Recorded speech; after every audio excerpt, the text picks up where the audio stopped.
দীপু, তুই অফিসে সব দেখে শুনে বুঝে নিয়েছিস তো? সব দেখেছি, তবে শুধু কালকে একটু অ্যাকাউন্টস ডিপার্টমেন্টের সাথে বসবো, তারপরে লাইট অফ কেন? হ্যাঁ, অথচ বাইরে দিব্যি আলো জ্বলছে। লোডশেডিং নাকি? এক মিনিট বাবা, আমি দেখছি।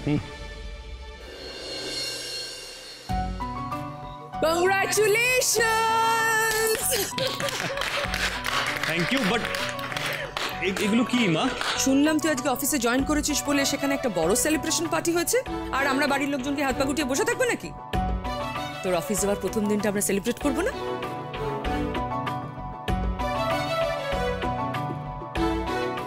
থ্যাংক ইউ মা। আমি সত্যি ভাবতে পারিনি যে আমার জন্য বাড়িতে এত সুন্দর একটা সারপ্রাইজ ওয়েট করছে। মা, থ্যাংক ইউ সো মাচ। কিরে দৃপ্ত, কেমন লাগলো সারপ্রাইজটা? কেকটা কাট। আমি একা কাটবো না, এই কেকটা আমার সঙ্গে আমার মাও কাটবে। আমি? হ্যাঁ তুমি। আচ্ছা মা, তুমি কি ভাবো? তুমি শুধু আমাকে একাই সারপ্রাইজ দিতে পারো? মানে আমি তোমাকে সারপ্রাইজ দিতে পারি না? আমার জন্য সারপ্রাইজ? ইয়েস, তোমার জন্য সারপ্রাইজ। তার আগে আমরা কেকটা কাটি, প্লিজ। এসো এসো এসো এসো। এসো না, ঠিক হচ্ছে না। এসো না, কি সারপ্রাইজ বলছি। ধরো ধরো ধরো ধরো।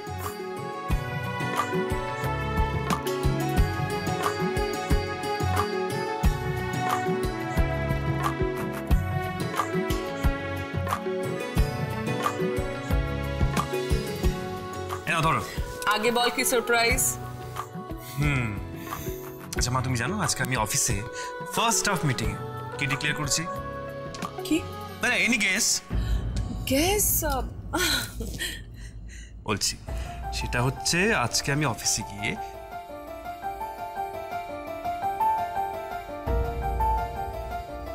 আমি প্যারিস থেকে ফিরতে ফিরতে প্ল্যান করছিলাম আমি একটা চেইন অফ রিসর্টস করব, যেটা আমি আমার মাকে ডেডিকেট করতে চাই, আর সেটার নাম হবে সংযুক্তা ভিলেজ রিসর্ট। তবে আমি কিন্তু এই প্রজেক্টের কাজটা আজ থেকে শুরু করতে চাই। আমাদের একটা সুন্দর গ্রাম খুঁজে বের করতে হবে, আর সেখানে কিন্তু পর্যাপ্ত পরিমাণে জমি অ্যারেঞ্জমেন্ট করতে হবে, আর এই রিসর্টটাই হবে ওখানকার মেইন অ্যাট্রাকশন।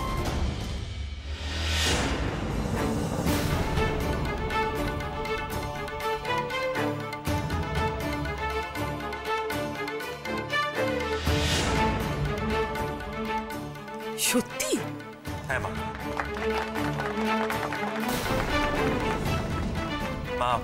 বাবা যখন ব্যবসা শুরু করেছিল তখন কোম্পানির নাম বাবা তার মায়ের নামে রেখেছিল। সেরকমই আমি আমার প্রথম প্রজেক্টটা আমি আমার মায়ের নামে করতে চাই।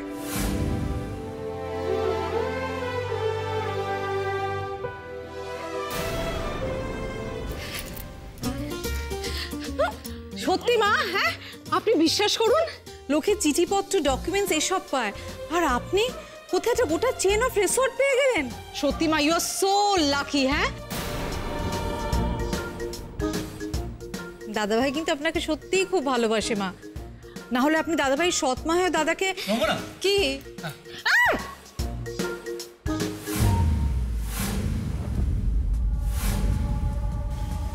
রঙ্গনাকে কেন থামালি পিকু?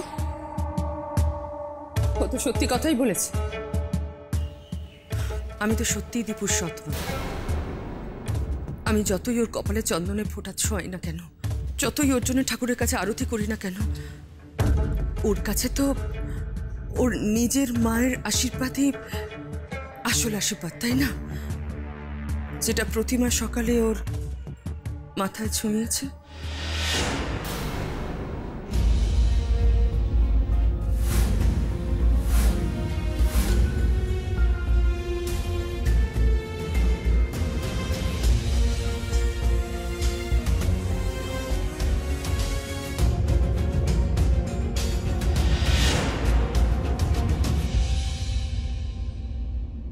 দীপু আমার জন্য কেক নিয়ে আসছে।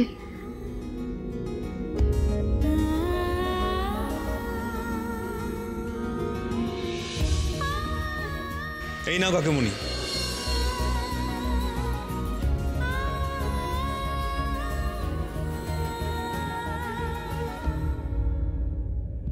এবার তুমি এখান থেকে যাও প্লিজ।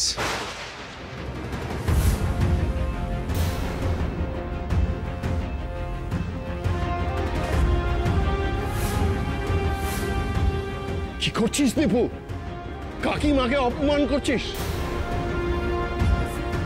ওর মান অপমানের বোধ থাকলে তো হয়েই যেত, এসব ছাইপাশ গিলে পড়ে থাকতো না। আর ঠিক এই কারণে আমি চাই না কাকিমা আমাদের সেলিব্রেশনের মধ্যে থাকুক।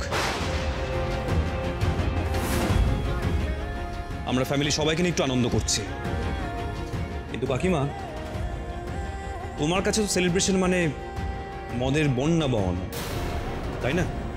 আর সেটা আমি চাই না। সো প্লিজ লিভ আস।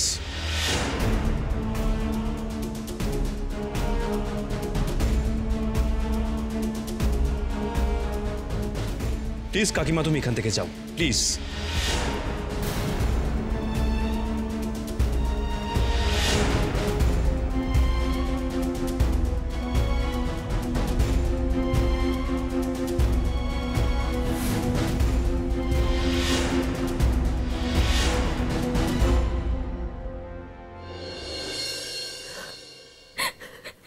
চুপ কর নয়ন, ভুলে যা, সব ভুলে যা। মনে রাখা যত সোজা, ভুলে যাওয়া অত সোজা না মা। ভুলে যাওয়া যে বড় কঠিন। সবচেয়ে বেশি কষ্ট যে আমার তোমার জন্য হচ্ছে মা, তোমার জন্য হচ্ছে।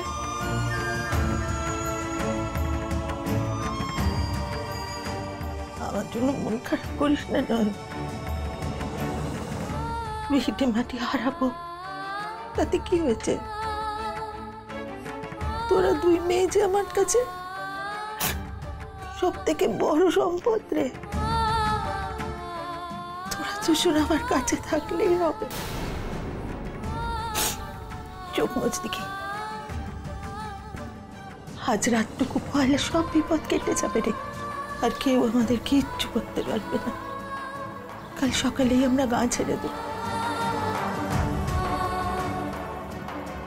আমরা নয় মা, শুধু আমি একা।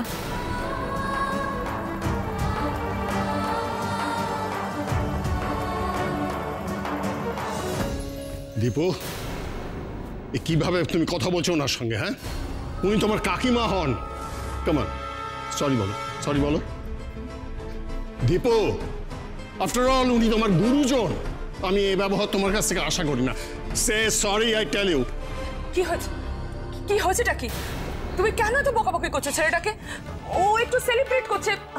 যাও তুই নিচে যাও, তোমরা দুজনে নিচে যাও, আমি প্রতিভাকে ঘরে দিয়ে আসছি। যাও যা যা।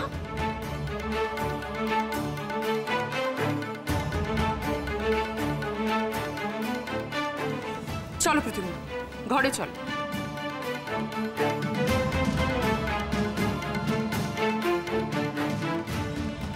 সকালে বড় বড় কথা বলছিলে না,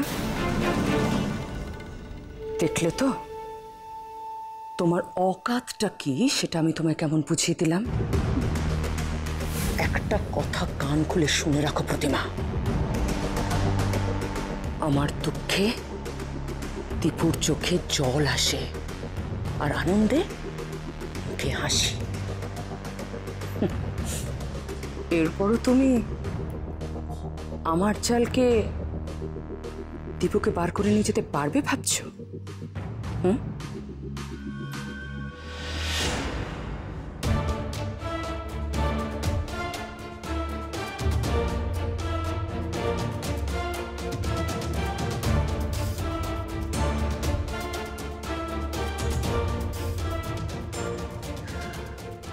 আমি না পারি,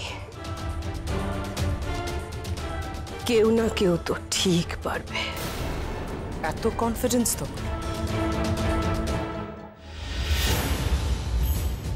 কারণ দিদি ভাই দীপুর মাথার উপরে রয়েছে। সে দূরে থেকেও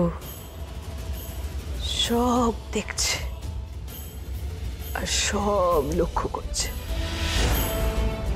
কেউ যদি ভেবে থাকে সে দীপুর ক্ষতি করবে, সেটা এত সহজ তো হবে না। দিদি ভাই তার ছেলেকে বিপদে তলিয়ে যেতে দেবে না।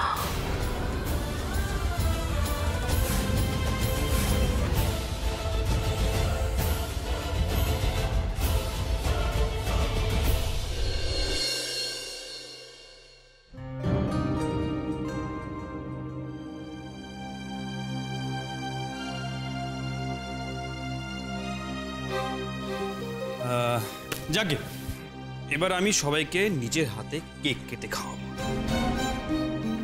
এই তুই নিজে কেক কাটলি, নিজে আগে খা তো। না। না না, আগে নিচে মুখে দে। না, তুমি আগে ধরো। আমি কেন আগে? ধরো না, তুমি একটু খাও না। মা, সংযুক্তা ভিলেজ রিসোর্টের উদ্বোধন কিন্তু তোমাকেই করতে হবে। আর ঠাম্মি, তুমি ধরো। ঠাম্মি, জানো তো একটা সুন্দর গ্রাম খুঁজে পেয়েছি। সেখানে জমি অ্যাভেলেবেল। নামটা মাধবপুর। হ্যাঁ, বোধ হয় কালই যাব। তবু কি হলো রে? আর মুখ গোমরা করে বসে আছিস কেন? ছেলেটা তো আনন্দ করে কথাগুলো বলছে, কি হলো? তোর মুখে হাসি নেই তপু?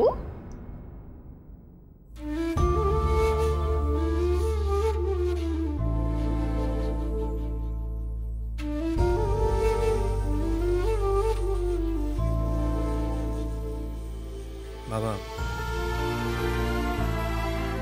আমি জানি তুমি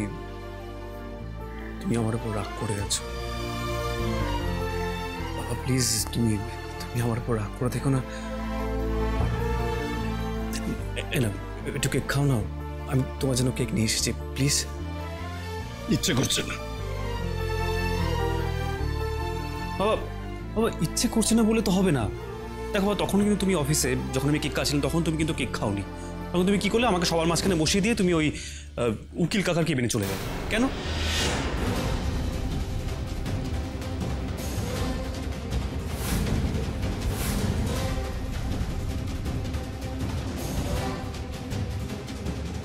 আহা, দেবীদাসের কথাটা আবার কেন বলতে গেল দীপু?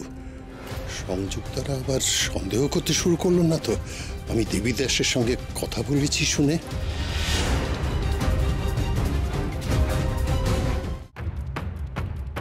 বাবা, অল্প করে প্লিজ খাও, প্লিজ। না, আচ্ছা অল্প, বেশি তোমাকে তেমন ধরো। না না বাবা, তপু, বাবা। এ বাবা বোধহয় রেগে গেল। চলো। তপু, কি হলো রে? তপু,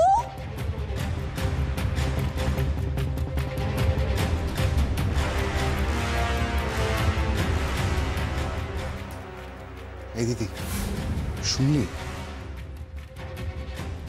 শুনলাম। উকিল কাকা মানে দেবীদাস বাবুর সঙ্গে জামাইবাবু কি নিয়ে কথা বলতে গেল হঠাৎ? বুঝতে পারছি না, আমি জাস্ট কিছু বুঝতে পারছি না। বুঝতে পারছি না বললে চলবে? ব্যাপারটা কিন্তু অত সহজ নয়। একবার ভেবে দেখ, কেন হঠাৎ উকিল কাকার কাছে জামাইবাবু গেল? ব্যাপারটা কিন্তু আমার কাছে একদম সহজ ঠেকছে না রে দিদি। পুরো বিষয়টা একটু খতিয়ে দেখতে হবে আমাকে। I have to do something. Piku, মা, তোর বাবা রোজ রাতে লাইব্রেরিতে বইয়ে মুখ গুজে পড়ে থাকে, জানিস তো নিশ্চয়? জানি মা।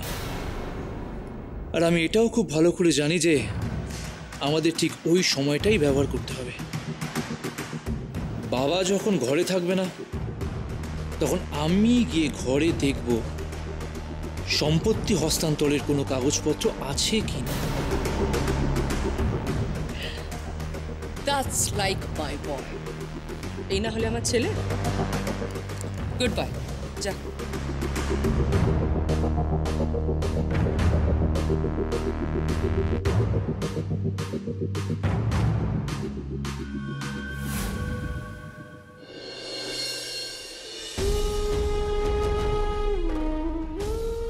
আমাদের মাথার ওপর থেকে ছাদ আর পায়ের তলার মাটি এভাবে কেড়ে নিস না রে দিদি।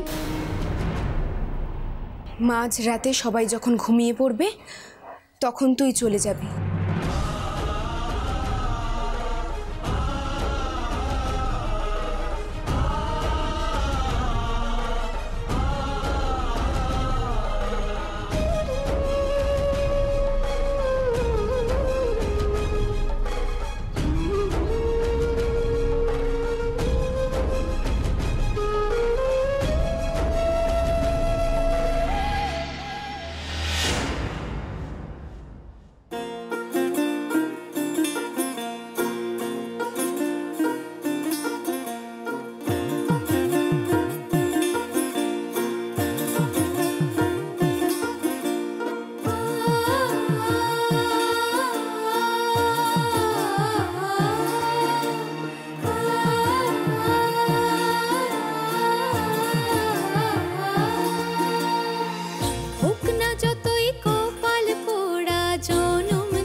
তুই চলে যাচ্ছিস দিদি? ওরা ভুল কথা বলছে দিদি, ওরা ভুল কথা বলছে।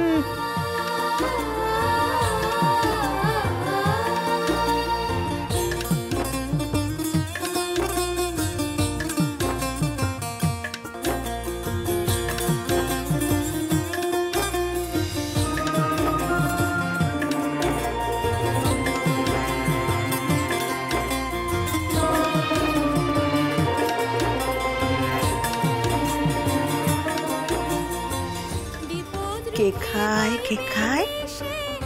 কাগা খায় না বগা খায়? ও আমার সোনা খায়।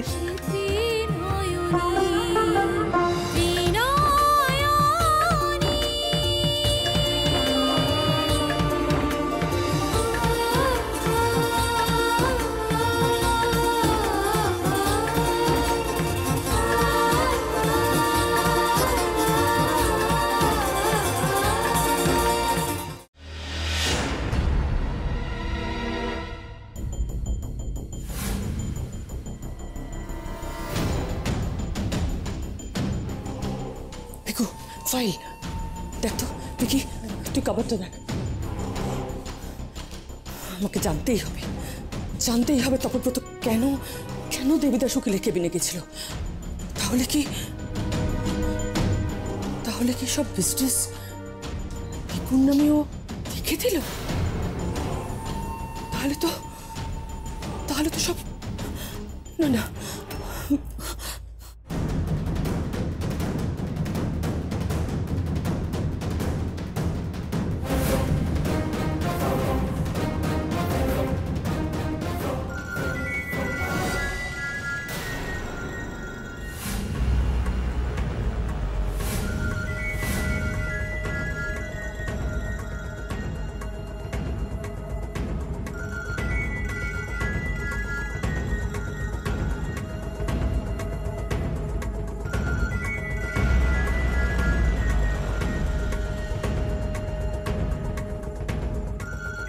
দেবীদাস উকিল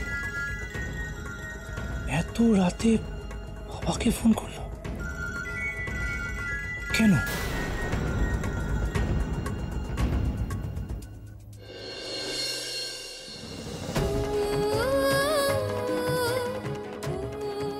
আমি চলে যাচ্ছি গো মা, জন্মের মতোই অভাগী বিদায় নিচ্ছে।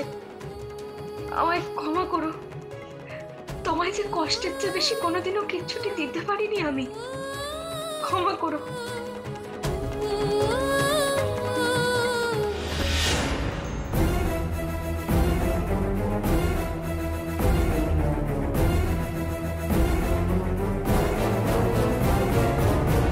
ছবিখান কেড়ে নিলি কেন রে কুমু? বেশ করেছি, কেড়ে নিয়েছি। এমন করিস না লক্ষ্মীটি, মা বিশালাক্ষীর ছবিখান আমায় দে। আর তো কিচ্ছুটি নিয়ে নি বল, আমি মাকে অন্তত আমার সঙ্গে নিতে দে। এই নে, তোর জন্য দুটো শাড়ি দিয়েছি, এটা নিতে হলে নিয়ে যা। আমি ছবি দেব না, কিছুতেই দেব না।